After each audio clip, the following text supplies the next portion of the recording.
wabarakatuh. Waalaikumsalam warahmatullahi wabarakatuh. Oke, sebelum mulai kita jargon ini dulu sekolah kita. Kalau saya bilang SD Negeri 2 Segalamida, maju, jaya, yes, bisa ya? Oke. SD Negeri 2 Segalamida, Maju, jaya, yes. Sekali lagi, SD Negeri 2 Segalamida, Maju, jaya, yes. Oke, tepuk tangan untuk semua. Saya ada waktu terlebih dahulu nih kali ini. Cakep. Belum. Belum. Bunaya pergi ke rumah Pak Camat. Cakep. Diantar Pak Rifat naik mobil aja. Cakep.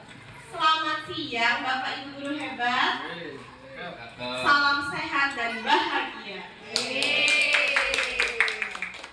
Ya alhamdulillah segala puji bagi Allah semesta alam atas berkat limpahan tolong dan rahmat karunia-Nya sehingganya pada siang hari ini kita diberikan kesempatan, kita masih diberikan kesehatan sehingga Bapak Ibu bisa menghadiri kegiatan diseminasi menyebarkan pemahaman dan penerapan pengalaman tentang budaya positif. Nanti ada beberapa poin yang akan saya sampaikan. Sebelumnya saya akan memperkenalkan terlebih dahulu Ibu Megawati SSMPD ini selaku fasilitator saya. Kemudian ada Bapak Saiful Imam Al-Nurdin MPD selaku pengajar PKP. Baiklah Bapak Ibu, langsung saja ya.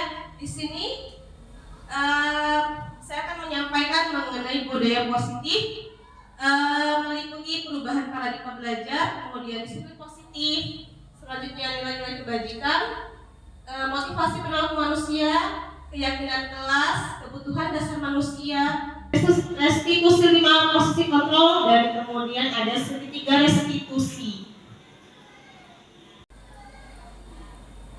Yang pertama kita akan membahas mengenai pembelajaran dengan paradigma baru. Sebelum kita memulai atau melanjutkan pada pembahasan pembelajaran dengan paradigma baru, yang saya tanyakan di sini kepada Bapak Ibu semuanya, apa sih perbedaan dengan pembelajaran yang berpusat pada murid dengan pembelajaran yang berpusat pada guru? Ada yang bersedia menjawab? Saya Bu Asman. Ya Bu Eva silahkan. Pembelajaran yang berpusat pada guru itu cenderung satu arah ya. Jadi guru yang banyak berperan di situ. Sedangkan pembelajaran yang berpusat pada peserta didik itu cenderung dua arah. Kemudian dan peserta didik aktif gitu. Mereka memegang peran penting juga di situ, tidak hanya guru tapi juga siswa. Ya, benar sekali yang dikatakan Bu Eva ya. Jadi perbedaannya yaitu terlihat pada keaktifan siswanya atau peserta didiknya. Ketika kita pembelajarannya berpusat pada siswa, maka siswa itu yang lebih aktif daripada gurunya, gitu kan. Dan di sini peran guru itu bukan hanya sekedar mentransfer ilmu saja. Yang saya lakukan gitu kan, sebelum saya mengikuti CGP, saya itu cenderung pembelajarannya yang penting materi tuntas. Tetapi ternyata tidak cukup hanya seperti itu. Kita juga perlu untuk menggali potensi-potensi yang ada pada peserta didik kita. Dengan cara apa? Dengan cara yang pembelajarannya berpusat pada siswa atau berpusat pada peserta didik. Pembelajaran dengan paradigma baru merupakan pembelajaran yang dirancang berdasarkan prinsip pembelajaran berdiferensiasi. Jadi pembelajaran itu kita sesuaikan dengan kebutuhan masing-masing setiap murid. Misalnya kita sesuaikan dengan minat dan bakatnya, atau kita sesuaikan dengan gaya belajarnya. Ada yang gaya belajarnya visual, ada yang belajarnya audio, gitu kan. Ada yang mungkin lebih bisa menangkap atau memahami pelajaran dengan cara kinestetik atau gaya belajar kinestetik. Jadi kita perlu memperhatikan hal-hal yang seperti itu, bukan hanya sekedar materi tuntas saja. Sehingganya para peserta didik belajar sesuai kebutuhannya berdasarkan tahap perkembangan sesuai teori psikologi modern untuk mewujudkan profil pelajar Pancasila. Tentunya kita sudah tidak asing lagi ya dengan profil pelajar Pancasila. Terdiri dari 6 dimensi. meliputi beriman dan bertakwa kepada Tuhan Yang Maha Esa dan berakhlak mulia. Jadi dimensi pertama ini yang menurut saya paling penting gitu, paling utama, karena di sini kita menanamkan karakter religius. Supaya apa? Supaya siswa kita itu kita tanamkan iman. Iman itu kan bukan hanya sekedar yakin atau percaya. Yang namanya iman apa? Iman itu kita yakini dalam hati, kemudian kita ucapkan dengan lisan dan kita amalkan dengan perbuatan. Harapannya ketika siswa kita beriman dan bertakwa kepada Tuhan Yang Maha Esa, sehingganya mereka itu mengamalkan apa yang sudah mereka imani dan akan membentuk akhlak yang mulia. Kemudian dimensi yang kedua, berkebinekaan global. Berkebinekaan global di sini merujuk pada budaya. Budaya di Indonesia ini beragam, banyak sekali. Sebenarnya perlu kita tanamkan supaya apa? Supaya siswa kita itu tidak kehilangan jati dirinya sebagai bangsa Indonesia. Banyak ya, maksudnya beberapa budaya kita yang telah diklaim oleh negara lain gitu. Karena apa? Karena warganya tidak peduli, masa bodoh, tidak mau mempelajari budayanya sendiri. Kemudian dimensi yang ketiga ada bergotong royong. Bergotong royong di sini bukan hanya sekedar pada saat kita bersih-bersih ya, yang kita atur kemarin pada hari Jumat, bukan hanya sekedar seperti itu, tapi bergotong royong ini kolaborasi antara guru dengan murid dan juga murid dengan murid, dan bahkan guru dengan guru. Kemudian dimensi yang selanjutnya ada mandiri. Mandiri ini berarti apa? Kita menanamkan karakter yang kepekaan, rasa inisiatif. Jadi siswa kita itu tanpa disuruh itu sudah jalan gitu. Misalnya mengerjakan tugas gitu kan, atas kesadarannya sendiri, bukan karena kita yang menyuruhnya gitu. Kemudian bernalar kritis. Harapannya generasi yang saat ini nih tumbuh dengan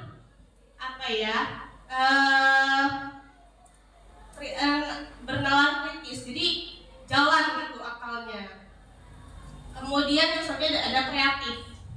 Ya, diharapkannya siswa kita menjadi manusia yang kreatif, yang bisa berinovasi, menemukan sesuatu yang baru, hal yang baru dengan kreativitasnya masing-masing. Ya, selanjutnya terkait perubahan paradigma. Sekarang kita akan mencoba kegiatan yang ada pada slide ya, kegiatan kepalan tangan. Jadi coba Bapak Ibu cari pasangannya masing-masing. Ada A dan B, Anda dan teman Anda. Oke. Bisa ya, coba cari teman masing-masing, pas ya ini ya untuk ini berpasangan. 1, 2, 3, mundur Pak. Ya, bisa ya. Ada A dan B, Anda dan teman Anda. Jadi instruksinya, sobeklah secari kertas kecil. Tuliskan benda atau sesuatu yang sangat berharga untuk Anda. Akan di salah satu tangan Anda dan genggam benda tersebut dengan segala daya. Buatlah sebuah kepalan.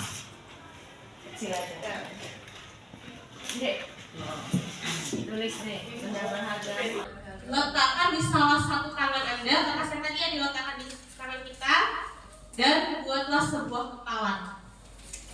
Jadi salah satu aja nih di antara A atau B yang membuat kepalan tangan. Sudah? Sudah.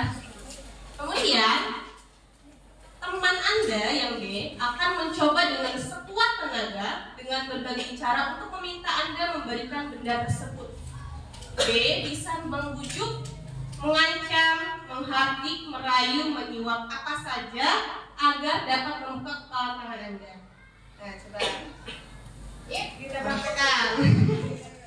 Jadi yang A ini mempertahankan benda berharganya, sedangkan yang D berusaha untuk mengambil apa yang ada ada di Jakarta. Eva yang mengotor, saya merayu lah ya. Jadi untuk dalam penampilan ini bisa membujuk, menyekam, menghardik, merayu, Nanti saya kasih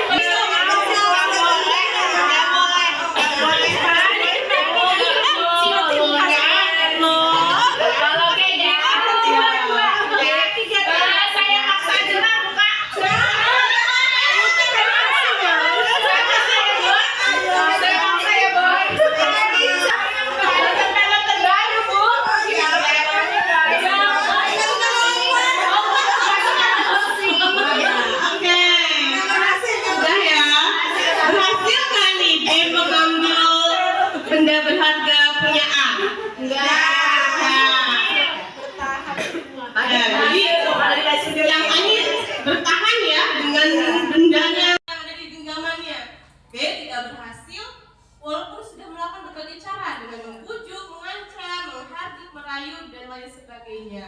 Nah, ini berkaitan dengan yang namanya teori kontrol gitu ya. Jadi kita itu tidak bisa mengontrol orang lain. Jadi yang bisa mengontrol diri kita hanyalah diri kita sendiri. Begitupun dengan siswa kita tidak dapat mengontrol siswa kita, melainkan mereka sendirilah yang bisa mengontrol dirinya sendiri. Nah ini ya yang sering terjadi ya, terjadinya miskonsepsi tentang teori kontrol. Yang pertama, ilusi guru mengontrol murid tadi ya. Kita ini beranggapan ya, sebagian besar mungkin ya, beranggapan bahwa guru bisa mengontrol murid. Padahal yang terjadi, murid tidak bisa kita kontrol. Mungkin pada saat itu mereka patuh terhadap kita karena apa? Karena takut akan hukuman, takut akan ancaman, seperti itu. Yang bisa mengontrol dirinya, yang bisa mengontrol murid hanyalah dirinya sendiri, bukan guru ataupun orang lain. Kemudian ilusi bahwa semua penguatan positif, efektif dan bermanfaat. Apakah iya penguatan positif, efektif dan bermanfaat? Belum tentu juga. Kalau tidak ada kesadaran dari si murid tadi, percuma kita memberi penguatan positif, berbagai macam cara lakukan, berbagai penguatan telah kita berikan, tapi tidak ada kesadaran dirinya, tidak ada kesadaran diri pada murid tersebut, maka percuma, sia-sia. Kalau murid tersebut tidak ada munculnya motivasi intrinsik atau munculnya motivasi yang terdapat dalam dirinya. Kemudian ilusi bahwa kritik membuat rasa bersalah dan mampu menguatkan karakter. Nah ini juga adalah sebuah ilusi bahwasanya ketika kita mengkritik sesuatu dan membuat siswa merasa bersalah, itu belum tentu menguatkan karakter mereka. Malah bisa jadi karakternya malah semakin down gitu ya, semakin malah yang muncul bukan menguatkan karakter, melainkan ketakutan. Karena karena dibuat merasa bersalah. Oh saya merasa bersalah nih, bukan menguatkan karakter, melainkan timbulnya ketakutan. Kemudian ilusi bahwa orang dewasa berhak memaksa. Kita sebagai guru tentunya orang dewasa. Murid adalah yang kita anggap masih anak kecil. Kita beranggapan bahwa orang dewasa bisa memaksa murid atau berhak memaksa murid. Padahal tidak seperti itu. Mereka tidak bisa dipaksa.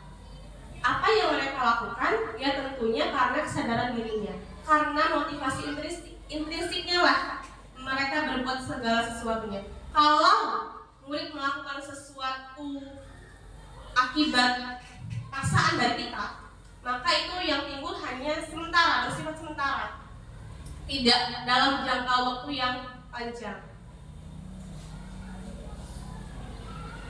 Bagaimana mengubah paradigma stimulus respon ke pendekatan teori kontrol? Jadi yang tadi itu adalah stimulus respon, maka kita akan mengubahnya kepada pendekatan teori kontrol. Apa sih perbedaan stimulus respon dengan teori kontrol? Pada stimulus respon, kenyataannya kebutuhan kita adalah sama. Kita, saya, Bu Eli, Bu Eva, dan semuanya memiliki kebutuhan yang sama. Begitupun dengan anggapan bahwa saya dan murid saya memiliki kebutuhan yang sama. Padahal kenyataannya, kalau dalam teori kontrol, kebutuhan manusia berbeda-beda. Saya dengan Bu Eli berbeda, kemudian saya dengan Bu Eva berbeda. Begitupun dengan kita dan murid kita memiliki kebutuhan yang berbeda-beda. Selanjutnya, pada stimulus respon, semua orang melihat hal yang sama. Tadi ya, karena kita beranggapan bahwa kebutuhan kita sama, maka kita melihatnya semua orang melihat hal yang sama, cara pandangnya sama. Tapi belum tentu seperti itu. Pada kenyataannya, setiap orang memiliki gambaran yang berbeda, sudut pandangnya berbeda. Misalnya, saya melihat Bu Eli seperti ini, tapi belum tentu teman saya melihat beranggapan yang sama dengan saya. Begitupun dengan kita, pandangan kita terhadap murid kita. Saya berpandangan terhadap murid saya seperti ini, tapi belum tentu guru lain berpandangan yang sama. Selanjutnya, kita mencoba mengubah orang agar berpandangan sama dengan kita. Yang tadi ya, karena mungkin ada perbedaan, kita memaksa nih supaya sama. Karena beranggapan bahwa pendapat kita lah yang benar. Tapi belum tentu apa yang kita pendapat kita itu benar. Karena kita yang seharusnya kita lakukan adalah kita berusaha memahami pandangan orang lain tentang dunia. Tadi karena kita memiliki gambaran yang berbeda, maka kita sudah seharusnya berusaha memahami setiap pandangan orang lain yang berbeda tentang dunia. Selanjutnya, perilaku buruk dilihat sebagai suatu kesalahan. Nah ini ya, yang sering kita alami. Mungkin kita melihat murid melakukan sesuatu hal yang buruk, kita langsung melakukan sesuatu kesalahan, kita langsung menjudge-nya adalah sesuatu perilaku yang buruk. Padahal semua perilaku itu memiliki tujuan, walaupun mungkin ada yang tujuannya positif dan ada yang tujuannya negatif. Kemudian pada stimulus respon, orang lain bisa mengontrol saya. Padahal yang seharusnya adalah hanya Anda yang bisa mengontrol diri Anda. Kita yang bisa mengontrol diri kita sendiri. Begitupun dengan murid-murid kita. Merekalah yang bisa mengontrol dirinya sendiri. Kita tidak bisa mengontrol diri mereka. Mungkin kita bisa nih memberikan arahan dan mereka melakukannya. Tapi belum tentu itu akan bertahan lama kalau tidak ada motivasi dari dalam dirinya. Tidak ada teori kontrol yang muncul dalam dirinya. Kemudian saya bisa mengontrol orang lain. Tadi padahal Anda tidak bisa mengontrol orang lain. Kita hanya bisa mengontrol diri kita sendiri. Kita tidak bisa mengontrol orang lain. Selanjutnya pada stimulus respon, pemaksaan ada pada saat rujukan gagal. Ketika murid tidak menuruti apa yang kita perintahkan, maka akan timbul suatu paksaan. Padahal yang seharusnya kita lakukan adalah kolaborasi dan konsensus menciptakan pilihan-pilihan baru. Kita bisa berkolaborasi, kita bisa mendiskusikan gitu kan, suatu permasalahan dengan murid-murid kita, bukan malah bersifat memaksa. Selanjutnya, pada stimulus respon, model berpikir menang atau kalah. Jadi, kalau misalnya si murid ini menuruti apa yang kita katakan, maka kita beranggapan bahwa kita adalah pemenangnya dan murid kita kalah. Padahal yang seharusnya adalah model berpikir menang-menang. Jadi kita harus berpikirnya win-win solution yang bisa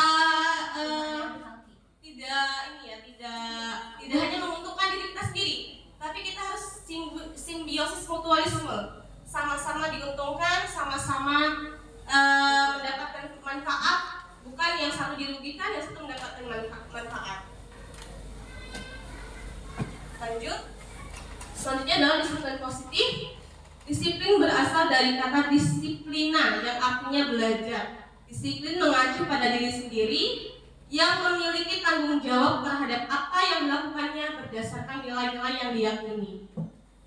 Nah ini ya, disiplin ini mengacu pada disiplin diri yang memiliki tanggung jawab terhadap apa yang dilakukannya. Jadi apa yang kita yakini, apa yang kita yakini sebagai tanggung jawab, kemudian nilai-nilai apa saja yang kita yakini, itu yang namanya disiplin. Kemudian disiplin positif merupakan salah satu cara penerapan disiplin yang bertujuan untuk menumbuhkan kesadaran serta memberdayakan peserta didik tanpa imbalan, penghargaan atau reward, ancaman atau hukuman. Selama ini mungkin cara kita menerapkan disiplin yaitu dengan reward atau punishment ya, penghargaan ataupun berupa hukuman. Ternyata hal tersebut kurang tepat gitu, karena ketika murid itu misalnya nih, kalau kamu bisa dapat nilai 100, maka kamu bisa ranking 1. Itu kan berarti kan targetnya kan berupa penghargaan. Berarti motivasinya hanya sekedar sebatas ranking 1, dapat piala dan lain sebagainya. Misalnya kalau ranking 1 dapat sertifikat, oh saya harus ranking 1 nih, biar saya dapat sertifikat. Berarti kan motivasinya bukan karena kesadaran, bukan karena nilai-nilai yang diyakini, akan tetapi apa? Karena sesuatu penghargaan. Berarti motivasinya masih dari luar, bukan dari dalam. Kemudian menerapkan disiplin dengan ancaman atau hukuman. Tadi ya, disiplin positif diterapkan dengan ancaman atau hukuman juga kurang tepat. Karena ketika kita menerapkan disiplin positif dengan ancaman, maka ya yang ada hanya timbul rasa takut, timbul rasa takut ya tadi, takut dihukum, kemudian takut mendapatkan ancaman seperti itu. Ketika kita tidak masuk kelas, maka ya mereka tidak terkontrol, mereka akan berbuat sewenang-wenang sesuka hati mereka karena tidak ada yang menghukum. Jadi sebagai pendidik, tujuan kita adalah menciptakan peserta didik yang memiliki disiplin diri sehingga mereka berperilaku mengacu kepada nilai-nilai kebajikan universal dan memiliki motivasi intrinsik dalam perubahan perilaku ke arah yang lebih baik. Lanjut, nilai-nilai apa saja yang bisa kita terapkan dalam menerapkan budaya positif? Nilai-nilai kebajikan yaitu nilai-nilai yang disepakati bersama yang bersifat universal, lepas dari bahasa, suku, bangsa, agama maupun latar belakang. Contoh nilai kebajikan institusi atau organisasi meliputi yang pertama ini yang sudah sering kita dengar, sudah sering kita bahas, yaitu profil pelajar Pancasila. Beriman dan bertakwa kepada Tuhan Yang Maha Esa dan berhak mulia, berkebinekaan global, bergotong royong, mandiri, kreatif dan bernalar kritis. Kemudian nilai kebajikan menurut Ibo Primary Years Program atau PYP, toleransi, rasa hormat, integritas, mandiri, menghargai, antusias, empati, keingintahuan, kreativitas, kerjasama, percaya diri dan komitmen. Selanjutnya, keterampilan hidup meliputi dapat dipercaya, lurus hati, pendengar yang aktif, tidak merendahkan orang lain, dan memberikan yang terbaik pada diri. Oke, mungkin biar nggak ngantuk kali ya, boleh Bapak Ibu berdiri sebentar. Ya, berkaitan dengan profil pelajar Pancasila nih, kan kita sudah sering nih ya mengajarkan anak-anak kita tentang profil pelajar Pancasila. Belajar Pancasila, beriman dan bertakwa pada Tuhan Yang Esa dan berakhlak mulia, berkebinekaan global, gotong royong mandiri, kreatif dan bernalar kritis.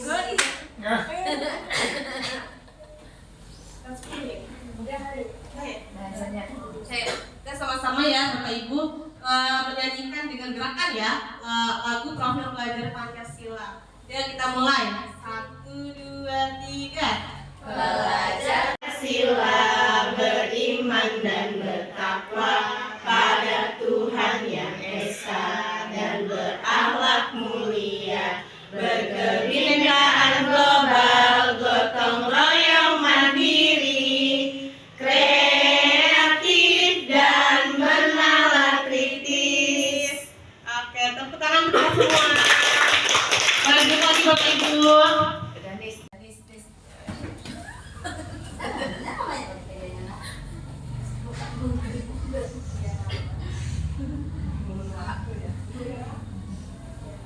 Yang selanjutnya, dalam menerapkan disiplin positif, tentunya kita perlu yang namanya motivasi.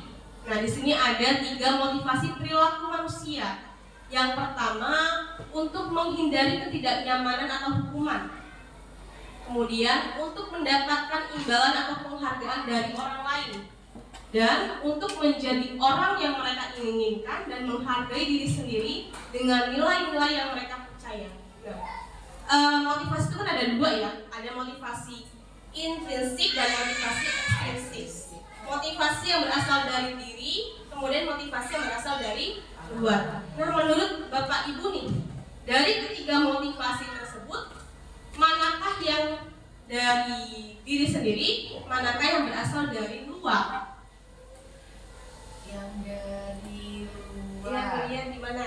Yang dari luar kayaknya untuk menghindari ketidaknyamanan atau hukuman, untuk mendapatkan imbalan dari luar. Kalau yang dari diri yang ketiga kayaknya. Iya. Jadi yang pertama dan yang kedua itu termasuk ke dalam motivasi eksternal ya, atau ekstrinsik. Motivasi yang berasal dari luar, motivasi yang bukan berasal dari diri kita. Kemudian motivasi yang ketiga, untuk menjadi orang yang mereka inginkan dan menghargai diri sendiri dengan nilai-nilai yang mereka percaya. Inilah gitu kan, salah satu motivasi yang berasal dari diri sendiri atau motivasi intrinsik. Nah, motivasi inilah yang diperlukan untuk membentuk yang namanya suatu budaya yang positif. Kita tidak bisa menerapkan motivasi yang 1 dan 2 ini untuk menerapkan budaya positif, kurang tepat. Kalau kita motivasinya untuk menghindari ketidaknyamanan ataupun untuk mendapatkan imbalan atau penghargaannya, Itu tidak akan bertahan lama. Iya, benar sekali ya yang dikatakan oleh Budian. Karena kalau motivasinya untuk menghindari ketidaknyamanan ataupun mendapatkan imbalan, itu tidak akan bertahan lama. Biasanya gini, misalnya kita kan ada kelas sekolah ya. Kalau misalnya motivasi kita rajin datang ke sekolah karena untuk mendapatkan imbalan, maka ketika kepala sekolah nggak di sini lagi, ya kita akan ya cuek aja gitu, mau hadir siswa-siswa kita gitu datangnya. Begitupun dengan siswa kita, ketika mereka misalnya menerapkan suatu kesepakatan kelas, gitu kan, suatu kesepakatan kelas, maka ketika motivasinya adalah menghindari hukuman, pada saat guru tersebut tidak masuk, ya ini mereka akan berperilaku suka-suka mereka gitu kan, tidak akan menjalankan kesepakatan yang telah disepakati bersama. Nah, selanjutnya adalah keyakinan kelas. Mengapa keyakinan kelas, bukan peraturan kelas? Ya Bapak Ibu, apakah ada yang bersedia menjawab? Mengapa keyakinan kelas, bukan peraturan kelas?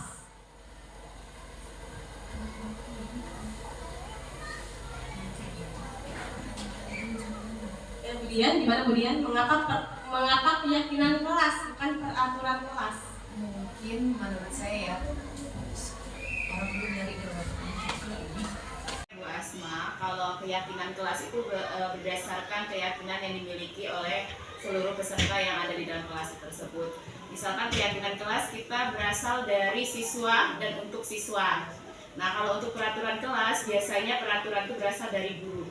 Jadi mau nggak mau siswa harus mematuhi peraturan kelas tersebut. Mungkin itu sih menurut saya sementara. Ya, terima kasih Budian. Ya benar ya, jadi kalau keyakinan kelas itu nilai-nilai yang diyakini dan disepakati bersama antara guru dan murid. Sedangkan kalau peraturan kelas sendiri, peraturan itu ya sudah dibuat oleh guru yang wajib dipatuhi oleh semua muridnya. Jadi kalau untuk menerapkan budaya positif, kurang tepat kalau kita menerapkan peraturan kelas gitu. Jadi untuk saat ini yang lebih tepat dalam menerapkan budaya positif adalah keyakinan kelas. Nah, bagaimana sih cara membentuk keyakinan kelas? Sebelum pembentukan keyakinan kelas, yang harus kita pahami tentang keyakinan kelas yaitu yang pertama bersifat abstrak. Kemudian berupa pernyataan universal yang bersifat umum. Kemudian mengandung pernyataan atau kalimat yang positif. Misalnya nih, kita menginginkan siswa kita tidak membuang sampah sembarangan. Jadi dalam membuat suatu keyakinan kelas, ada murid yang menuliskan pernyataan seperti ini: jangan membuang sampah sembarangan. Nah, itu kan kalimatnya kalimat negatif ya, ada kata jangan. Maka kita harus mengubahnya dengan pernyataan atau kalimat yang positif. Misalnya, menjaga kebersihan kelas. Gitu. Kemudian tidak boleh berisik. Itu kan tidak boleh kan kata negatif ya, kalimat yang negatif. Maka kita harus mengubahnya dengan pernyataan atau kalimat yang positif. Dengan cara mungkin menjaga ketertiban kelas. Selanjutnya sedikit saja agar mudah diingat. Nah, dalam keyakinan kelas itu tidak perlu banyak-banyak poinnya. Supaya apa? Supaya murid kita tuh mudah mengingatnya. Ketika mereka mengingatnya, maka akan mudah untuk mereka menerapkan apa yang sudah menjadi keyakinan kelas tersebut. Selanjutnya, sesuai dengan kondisi kelas dan sekolah sehingga mudah diterapkan. Kita sesuaikan dengan kondisi sekolah kita, dengan kelas kita, inginnya seperti apa, nilai-nilai apa yang kita yakini. Dan semua warga sekolah atau warga kelas dilibatkan saat membuat keyakinan kelas. Jadi berbeda dengan peraturan kelas yang sudah ada, sudah dibuat oleh gurunya, tidak boleh datang terlambat misalnya. Tapi kalau untuk keyakinan kelas itu memang benar-benar kesepakatan antara guru dan murid, dibuat dengan bersama-sama. Kalaupun mungkin ada keyakinan sekolah, maka ya kita melibatkan semua warga sekolah dalam membuat keyakinan kelas tersebut, keyakinan sekolah tersebut. Ini contoh dari keyakinan kelas ya. Ada 6 nilai-nilai kebajikan. Ada religius, kemudian disiplin, tanggung jawab, mandiri, toleransi, gotong royong. Dan kalau bisa dalam keyakinan kelas tersebut dibuat tanda ininya, tanda tangannya ya, berupa misalnya bisa dengan cap jari mereka gitu. Bahwasanya memang keyakinan tersebut dibuat bersama-sama gitu, antara guru dan murid. Mungkin ada video.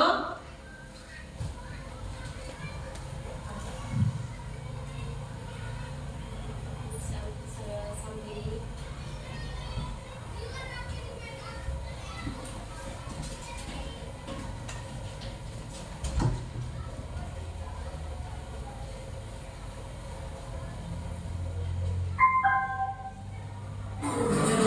sambil coba berdiri. Nah, Cici tidak ada satu tidak apa-apa. Bukan satu-satunya anak yang tidak mengerjakan PR. Ya kan? Kemarin.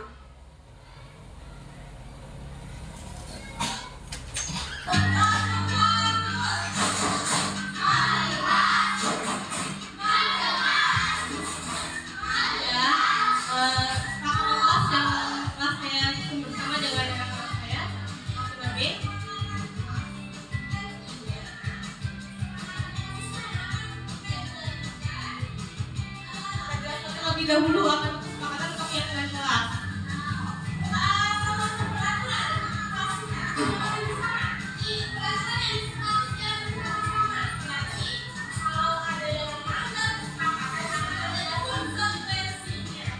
Konsepsi ya.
berdarah hariku kita.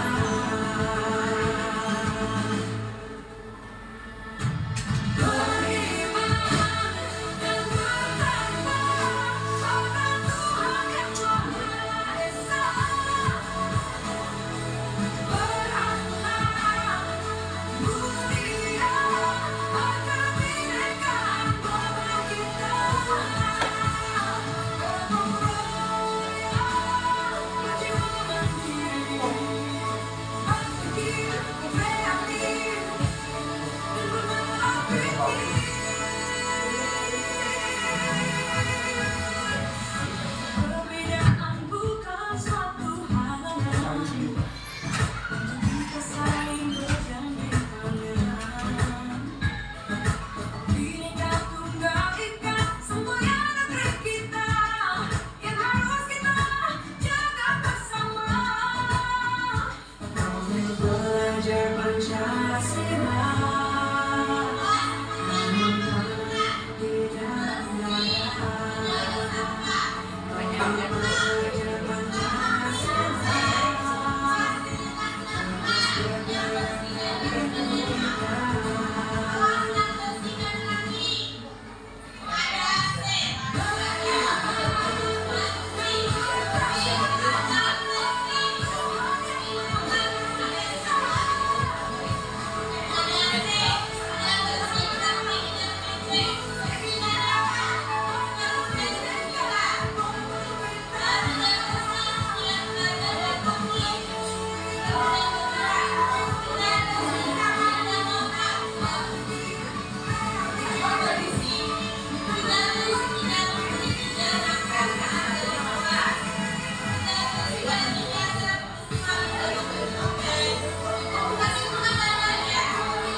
Jadi tadi ya langkah-langkahnya kalau yang sudah saya terapkan di kelas, yang pertama kita jelaskan dulu apa itu kesepakatan atau keyakinan kelas. Kemudian setelah kita jelaskan, kita beri pertanyaan pemantik supaya mereka tahu gitu kan apa yang akan mereka isi, apa yang akan mereka bentuk. Lalu setelah itu saya bagikan sticky note sebagai media mereka menuliskan nilai-nilai kebajikan yang mereka harapkan atau mereka inginkan.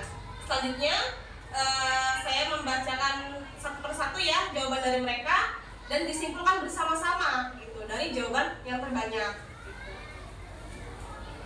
Tadi ada sedikit miskonsepsi ya. Jadi antara sebelumnya saya mau bertanya, ada yang tahu nggak perbedaan antara kesepakatan dengan keyakinan? Karena dari istilah kesepakatan kelas dan keyakinan kelas nih. Kesepakatan kelas dan keyakinan kelas. Ini gue ingat ya, kesepakatan dan keyakinan kelas.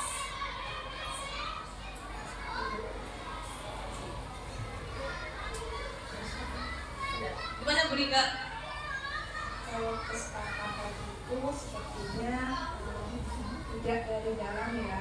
Intinya kalau sepakat itu cuma cari kata sepakat, itu kalau keyakinan mereka dari kata-kata itu mereka yang akan berbuat. Jadi menurut keyakinan mereka jalankan. Ya, oke. Terima kasih Bu Rika. Ya, jadi benar ya. Jadi antara kesepakatan dan keyakinan ini ternyata adalah dua hal yang berbeda, gitu, tidak sama. Kalau kesepakatan itu biasanya ada yang namanya konsekuensi. Jadi selain hukuman, ada istilah konsekuensi. Nanti kita akan membahas apa sih perbedaan hukuman, konsekuensi, dan ada satu lagi istilah restitusi. Nah, kalau keyakinan kelas itu kita lebih kepada nilai-nilai ini, kebajikan yang akan kita tanamkan kepada murid kita.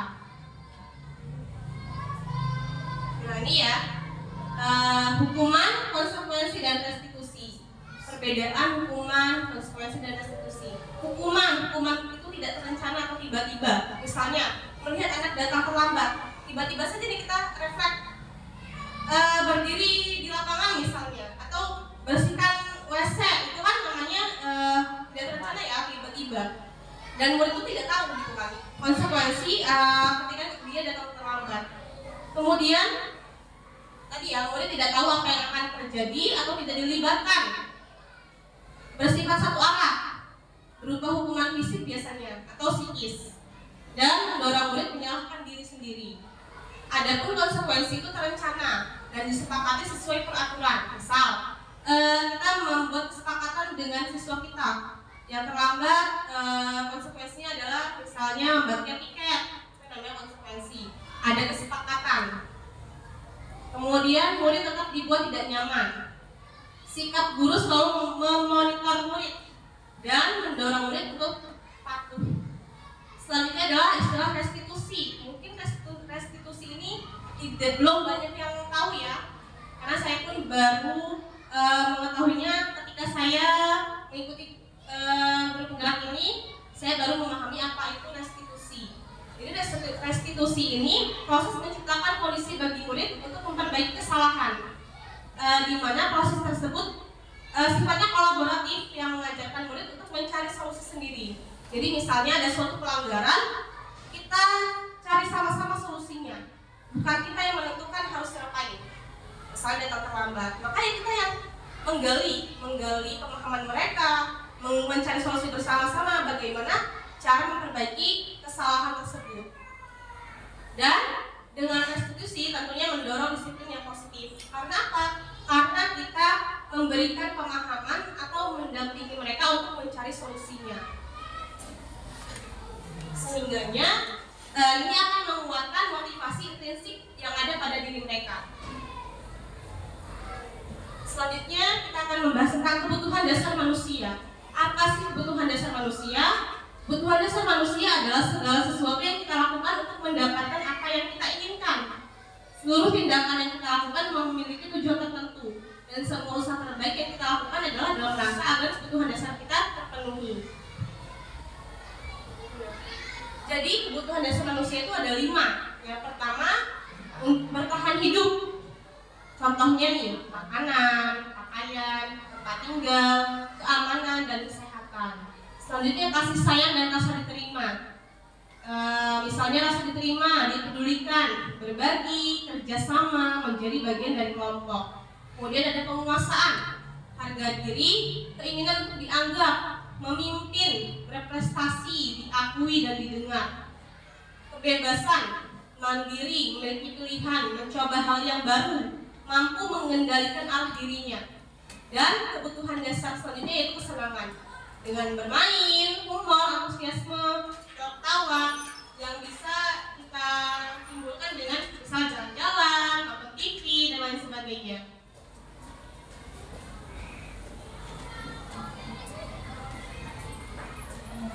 Studi kasus nih, Ibu Ambar, guru wali kelas 2A di SD Pelita Hati, sedang bingung menghadapi ulah salah satu murid di kelasnya, Doni. Beberapa anak di kelas 2A telah datang padanya dan mengeluhkan Doni yang seringkali meminta bekal makan siang mereka dengan paksa. Jika Anda menghadapi situasi tersebut seperti yang dialami oleh Ibu Ambar, apa yang akan Anda lakukan? Menurut Anda, kira-kira apa alasan Doni melakukan hal itu?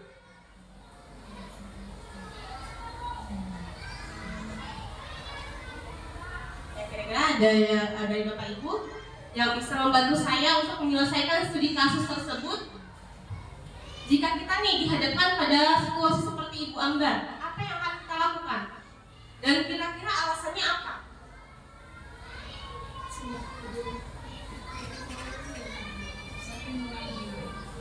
Boleh deh, Ibu Alung.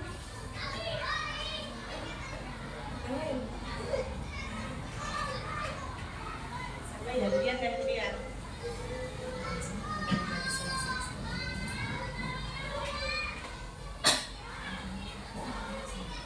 Iya. Jadi dalam kasusnya meminta bekal makan siang punya temannya. Menurut saya Doni ya kan? Iya, Doni. Doni mungkin masuk ke dalam kebutuhan dasarnya, dia ke penguasaan. Dia ingin merasa dianggap ada, dia ingin mungkin dianggap sebagai pemimpin, dia berani. Nah, mungkin di sini sikapnya Bu Ambar ya. Bu Ambarnya mungkin mungkin Doninya dipanggil atau dinasehati bahwa apa yang dilakukan tidak baik untuk Doni ke depannya. Itu saja sih Bu Asma. Terima kasih Bu Dian. Jadi benar ya, saya sependapat dengan Ibu Dian bahwa bisa saja alasan Doni melakukan hal tersebut karena apa? Karena kebutuhan dasarnya itu belum terpenuhi. Bisa jadi kelima-limanya, bisa jadi salah satunya. Tadi yang sudah disebutkan oleh Bu Dian, mungkin salah satu kebutuhan dasar tentang penguasaannya belum terpenuhi. Dia butuh diakui. Dia ingin dilihat bahwasannya dia berkuasa gitu, sehingganya si Doni ini meminta bekal makan siang dari temannya secara paksa, atau bisa ada kemungkinan yang lainnya. Bisa jadi karena di rumahnya dia tidak disediakan makanan, tidak dipenuhi kebutuhan bertahan hidupnya, ataupun ada kemungkinan yang lain. Kasih sayangnya juga bisa dan lain sebagainya. Nah, bagaimana cara untuk menyelesaikan kasus tersebut? Kalau kita mungkin ya yang belum paham tentang budaya positif, ya mungkin akan marah gitu kan terhadap Doni, langsung memberi hukuman kepada Doni gitu kan. Nah, maka kita nanti akan tahu nih apa yang harus kita lakukan jika menemui anak seperti Doni. Jadi sebaiknya ketika menemukan murid seperti Doni, kita harus melakukan yang namanya restitusi. Di sini ada 5 posisi kontrol restitusi. Yang pertama, guru sebagai penghukum. Yang kedua, guru sebagai pembuat merasa bersalah. 3, guru sebagai teman. 4, guru sebagai pemantau. 5, guru sebagai manajer.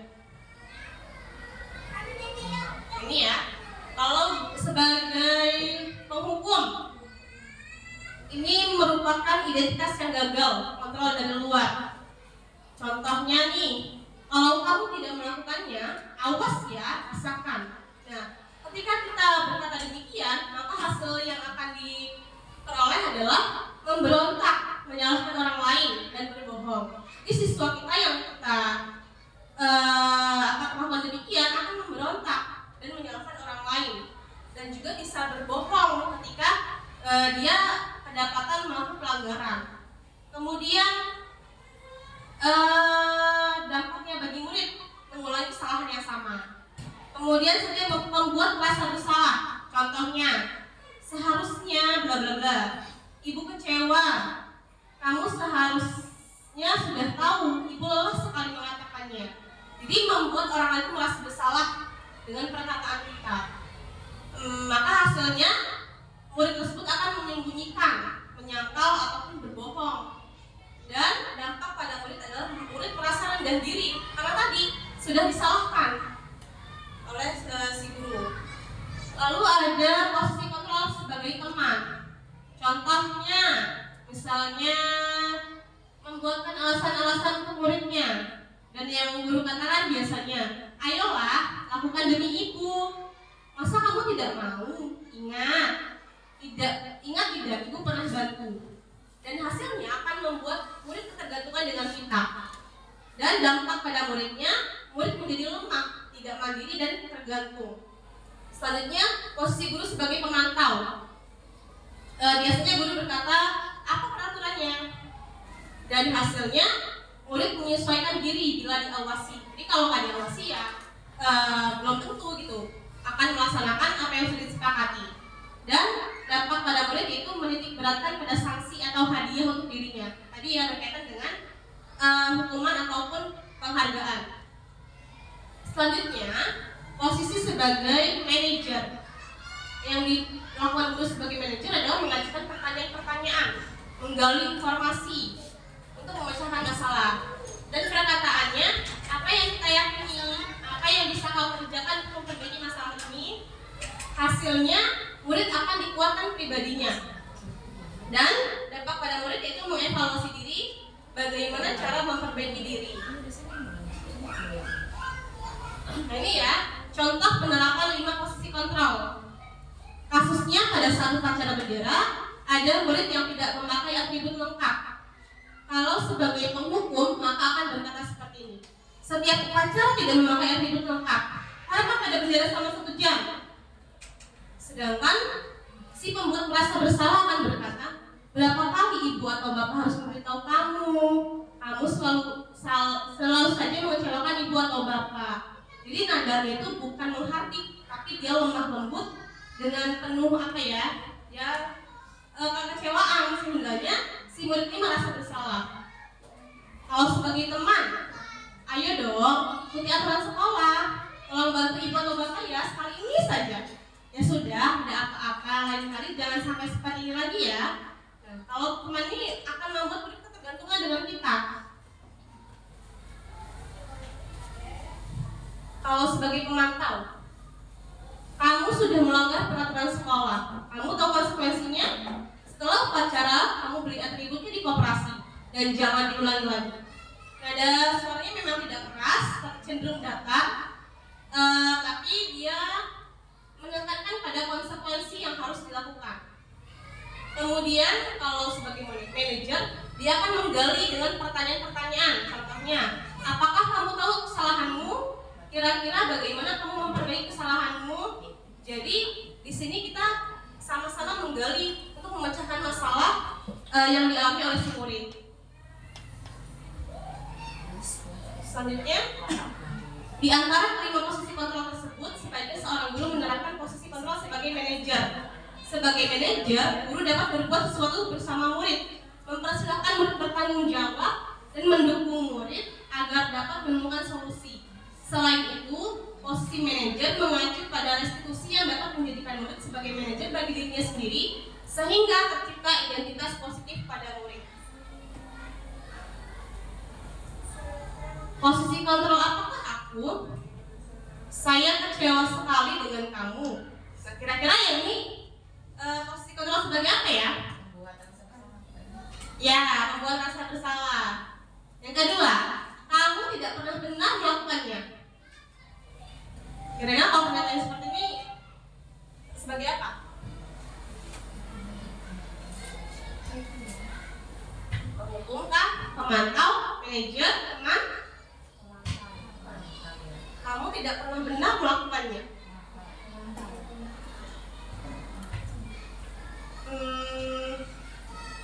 Yang cenderung menyalahkan. Iya, menghukum. Kamu tidak pernah benar melakukannya. Kemudian yang ketiga, ayolah lakukan demi ibu atau bapak. Teman. Yang keempat, apakah kamu mau mendapatkan stiker bintang hari ini? Jadi ya, ada konsekuensi, ada penghargaan. Nah, jadi sebagai apa kalau ada penghargaan atau penghukumannya? Konsekuensinya? Ya, memantau.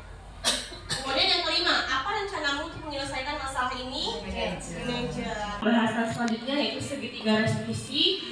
Segitiga restitusi adalah suatu proses dialog yang dijalankan oleh guru atau orang tua agar dapat menghasilkan murid yang mandiri dan bertanggung jawab. Pada segitiga restitusi terdiri dari 3 tahapan. Yang pertama yaitu menstabilkan identitas, 2 validasi tindakan yang salah, 3 menanyakan keyakinan.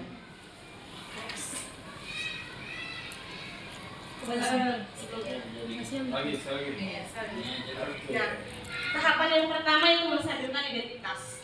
Pada tahapan menstabilkan identitas ini dilakukan berdasarkan prinsip membuat kesalahan adalah bagian dari proses pembelajaran yang nantinya akan menggeser identitas gagal ke arah identitas sukses. Nah, adapun pernyataan atau perkataan yang kita utarakan, kita tuturkan kepada murid kita, yaitu berbuat salah itu wajar. Tidak ada manusia yang sempurna. Ibu atau bapak juga pernah melakukan itu.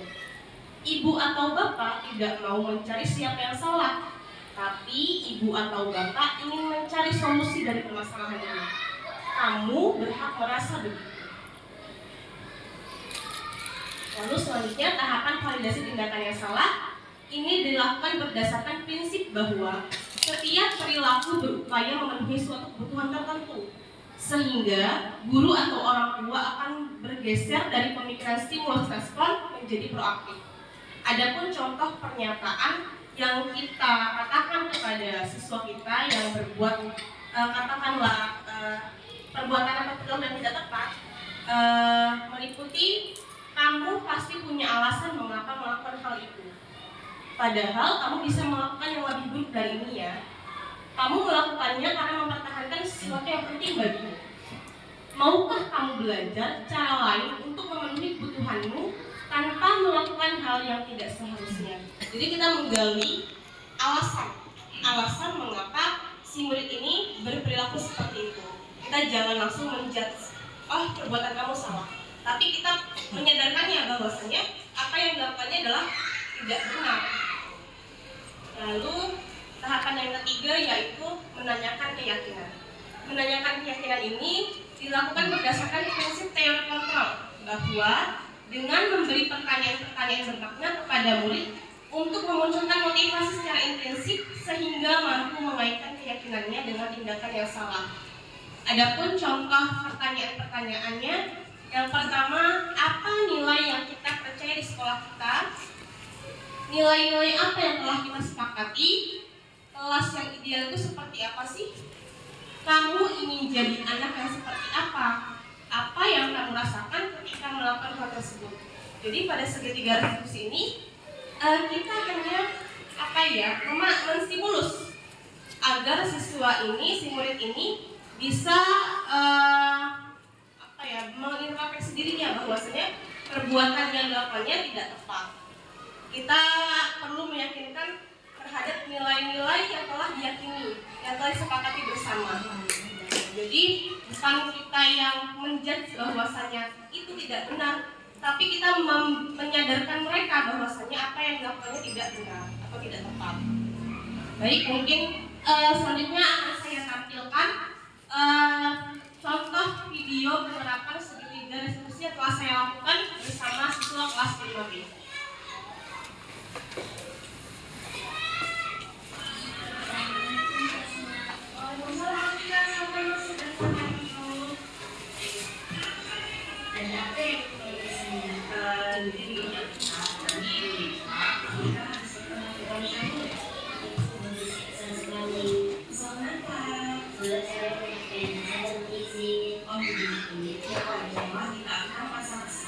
Jika ibu ada porsi Atika, mungkin ibu pernah melakukan lalu apa yang kamu lakukan pada saat sampai kamu berkembang? Kamu banyak ibu yakin kamu berbuat seperti itu pasti ada alasannya bukan?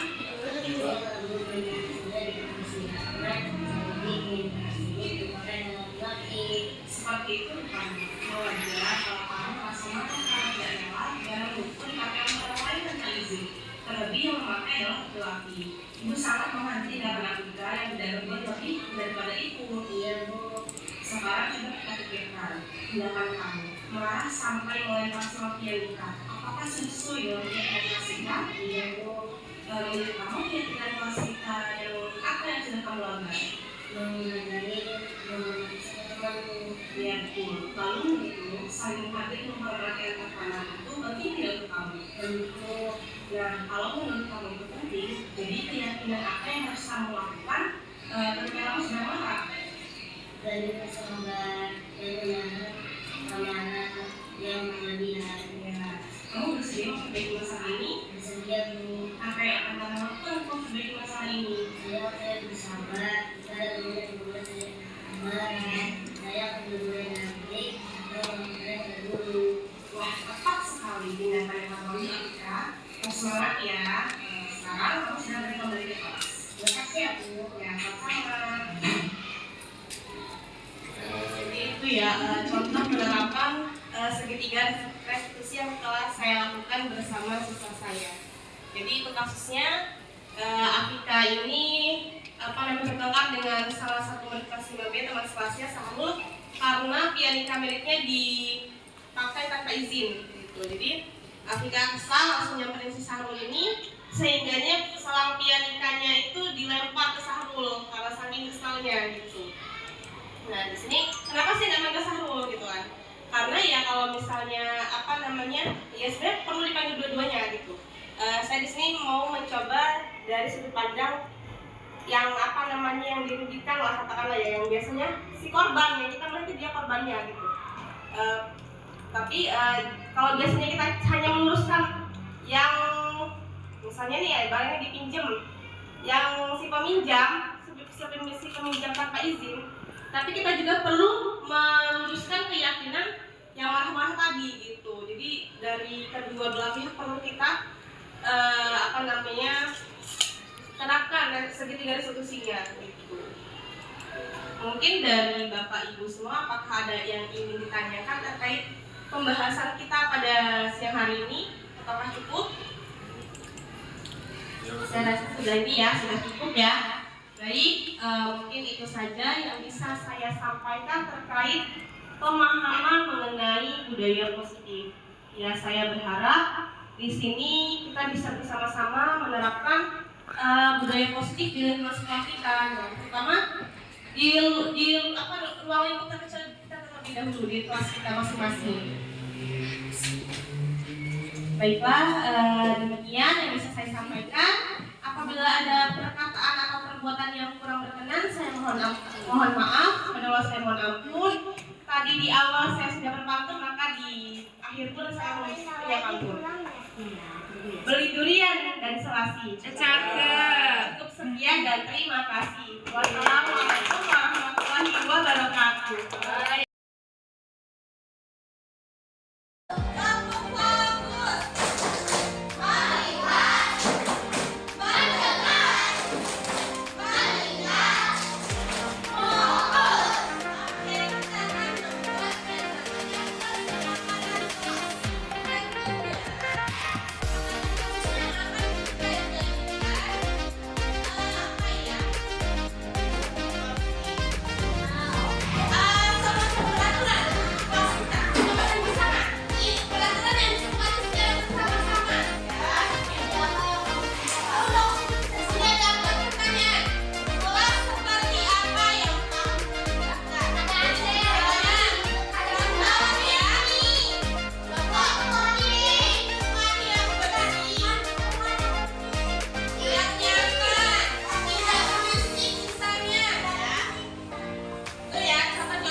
Merdeka belajar wujud yang nyata.